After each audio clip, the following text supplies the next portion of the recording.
All right, what's up, guys? Welcome back to All Gains Mindset, where we talk about diet, fitness, dating, health, mindset. And we're going to go over law number 13 of Robert Greene's 48 Laws of Power. Let's go. All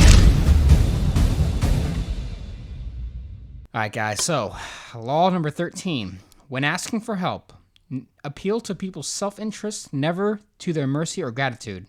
If you need to turn to an ally for help, do not bother to remind him of your past assistance and good deeds. He will find a way to ignore you. Instead, uncover something in your request or in your alliance with him that will benefit him and emphasize it out of all proportion. He will respond enthusiastically when he sees something to be gained for himself. So basically, this is just like when you're trying to get help from people, which most people in general are afraid to ask for help in general. But like when you do ask for help, you want to make sure that you also benefit them when you're also asking for your request. That way, they're going to be more inclined to help you with whatever assistance you may need. And at the same time, you want to, if it's someone that you've previously asked for help or you've previously helped, you don't want to shove it in their face like, oh, remember that time I did this for you, so you should be helping me with this. That doesn't work because the foundation of that is based on genuine desire. You don't want to mess up someone's desire to help you. And if you try to shove things in people's faces, they can sort of detect that, and it's going to turn them off to helping you, and that's going to really be devastating to where if you really need someone's help and then you try to be like, well, I did this for you this one time, so this is more reason why you should help me. Like, this is logical deductive problem solving thinking, but it's also going to be detrimental to you if you use it in the wrong way. So instead, you want to bring up to them how this could help. Hey, I need help with this, blah, blah, blah. And in return, you could act, and this benefits you by actually A, B, C, D, F, G, right? So you want to make sure that when you ask for help, you want to make sure this can benefit them.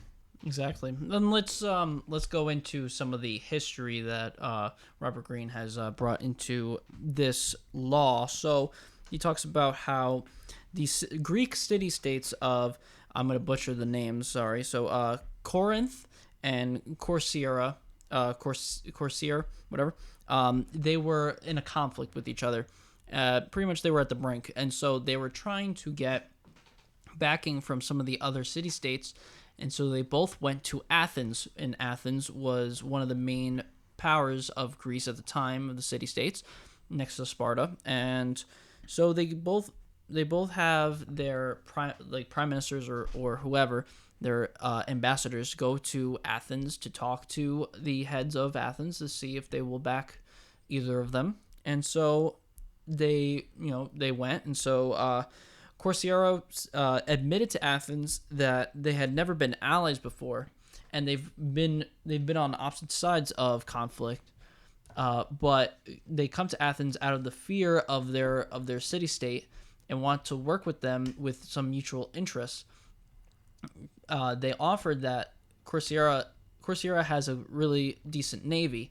And Athens had one of the biggest navies in Greece, and so by combining their navies together, they could have a navy that surpasses the power of Sparta, which is the Athens' rival city-state. And so that is what Corcyra brought to the table to Athens.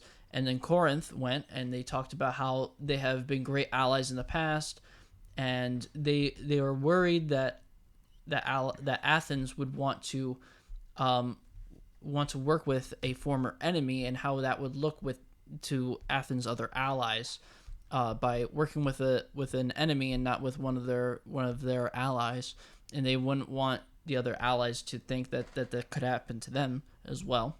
And so they took this all into account, and they also had listed all the good deeds that Corinth had done for Athens, and all that stuff. And so then Athens went and they talked about it.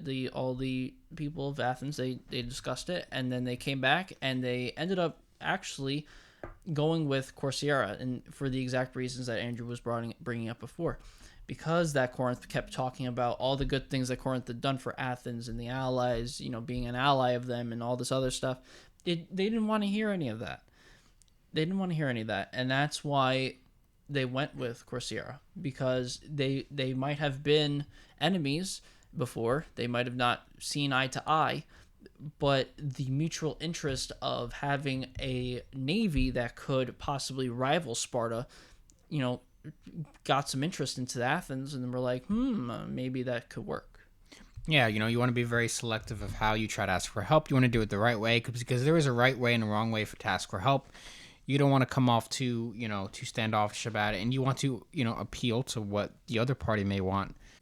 Like if I want to find a workout buddy, I could just be like, hey, can you want to be my spotter, my constant workout buddy?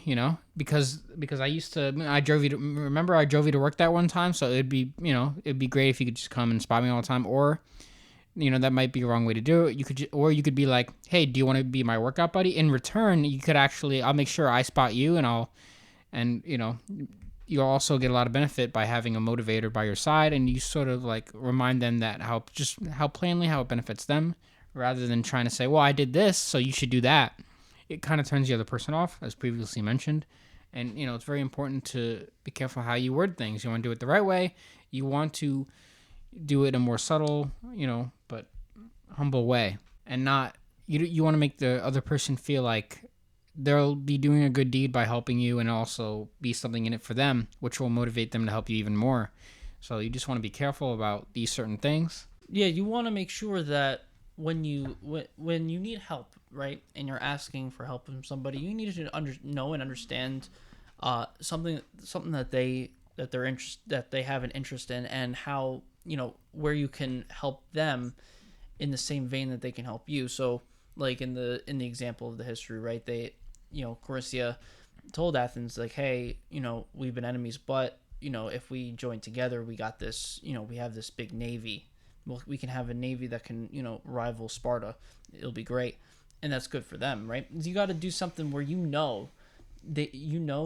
lot of their interests, at least a good amount, and where you can benefit their interests in your, in that conversation of you needing help. That way it makes it easier on you to be able to convince them to actually want to help you. Like Andrew, for an example, came to me this was a long time ago, knowing that I wanted to lose weight, and was like, hey, let's work out together, and I can show you what, I know you want to lose weight. I can show you how to do it. We work out together. You help me, I help you. We spot each other, and we do all these things, and you're gonna look great. I'm gonna continue getting bigger. We're gonna do this together. We're in this together. That's the way to do it. Yeah, Andrew compared to and comparing it to be like, yo, Mike, let's I helped you get this girl. You should totally come and spot me. No. Hey, Mike, remember that time I introduced you to your girlfriend, your future wife? Yeah. In return, you should spot me every day. Yeah, No, yeah. That would have work. not worked out, right? That would have sounded preposterous. And like, it's gonna be a no for me, dog. I'm gonna keep eating pancakes with butter every day. Yeah, McDonald's. So, just a reminder to be careful how you word things and how you ask for help. So, with that said, if you guys like this kind of content, hit the like button and also subscribe to the channel. And with that said, we will see you in the next video.